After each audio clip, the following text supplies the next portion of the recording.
everyone, it's Jira from Plant Corner. Today I want to talk to you about 3 questions you should be asking yourself before you're buying a new plant.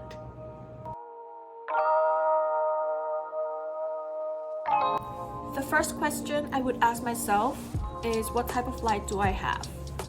Now, while most plants will do well in bright indirect light, some plants need some direct sunlight throughout the day, and some plants cannot take direct sunlight at all. So the amount of light that you have will dictate what type of plants you can get. Now, to answer that question, I have to think of 2 things. First, which direction is my window facing? And second, what is the distance between the window and the spot where I'm going to place that plant? Let's talk about the direction of your window. Because I live in New York City and my window is facing east, this window will get direct sunlight in the morning, and then in the afternoon they will get bright indirect light. On the other hand, my other windows are facing west, and those windows do get indirect light in the morning, and in the afternoon throughout the evening until sunset, they do get direct sunlight. If you have a north facing window, you're most likely going to get indirect sunlight throughout the day. Remember, we're in New York. And if you have a south facing window, you are one lucky person because you do get direct light part of the day, and then almost all the time you will get like that bright indirect light. The other thing that will also dictate the amount of light that you will have is if there's any obstructions to your window. For example, even if you have a south facing window, but if there's a building that's like a couple feet away from your window, there might not be as much light coming in as you would have hoped. In some households, they get more light in the winter, and that's really unusual, but that's because usually in the summertime there might be trees that's blocking their window, so they do get more light in the winter once all the leaves fell off. So do take that into consideration as well. Other factors aside from the directions of your window is how far are you planning to place your plants from the window. Again, if you have an east-facing window, the further into the room, the less amount of light you will have. Mostly, bright indirect light, we consider around 600 to 800 foot candle, and that's just the unit that we use to measure light. And when I was measuring my window here, in the morning, I do get about over 1,000 foot candle when the light hits directly. However, as I move further into the room, by the time I reach about 10 feet away from the window, the amount of light that I get was just about 100 to 200 foot candle, and that's basically where a low light plant should be.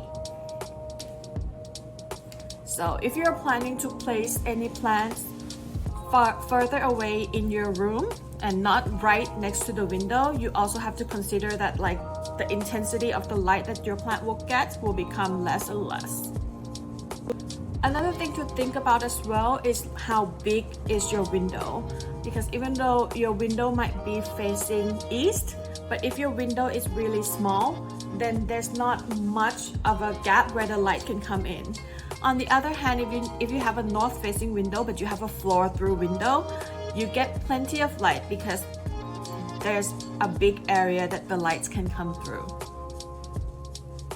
So to recap what we have talked about earlier, to answer the first question, how much light do I have? You have to take into consideration which direction is your window facing, is there any obstructions to your window, and how far are you planning to place the plant away from the window. Next question I would ask myself is if I have pets. Because if I do have pets, I want to get plants that are considered pet friendly, especially if my pet tends to mess with my plants, eat my plants. Some plants can be highly toxic to pets, like Dieffenbachia. Some plants are less toxic but could still cause irritation to my pets. Therefore, in order to keep my pet safe, I want to make sure that the plants that I'm picking are pet friendly.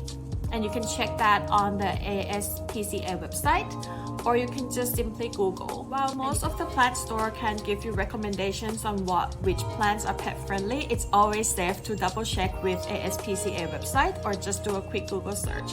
Because I have had a case before where a customer of mine has a cat, and she bought a Dracaena because the store told her that it is pet friendly.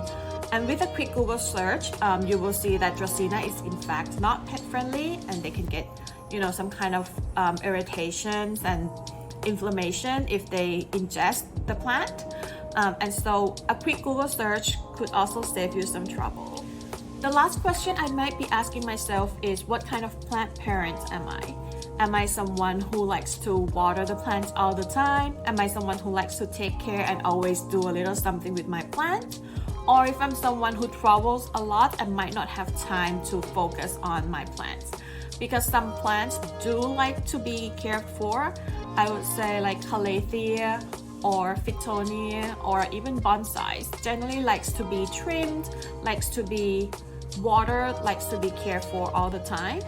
And while other plants are just much more like self-reliant, so they don't need much care, they are not like easily infested by pests. So the type of plant parent that you are will also dictate what type of plant you should be getting. Those are the 3 questions that I would be asking myself before buying a new plant. What type of light do I have? Do I have pets? And what type of plant parent am I? I hope you find this video helpful if you are just starting to get a plant, or if you're wondering if you should get a plant or not. Maybe try answering those 3 questions, and I'm sure you'll find the right plant for you. Thank you and have a wonderful day. Bye.